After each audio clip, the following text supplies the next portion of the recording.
Ito naman ang experience namin sumakay ng ski lift. 10 lari pala ang isang card para makasakay dito papunta sa taas. Buti na lang umayon yung weather sa amin, very sunny para enjoy na enjoy ang snow. Ito na paakyat na kami. Ito pala yung aming tourist guide. Yay!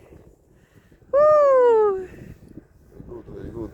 Sumisigaw lang my ako God. niyan pero kabado na kasi ang taas-taas na niya. Pero exciting. Wow.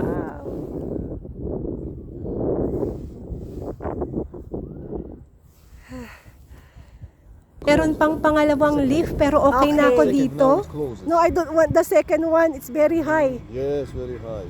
So how? Oh, Castle okay. is again clear. Yan na, nakaakyat na kami at ang una kong ginawa, dumampot syempre ng snow.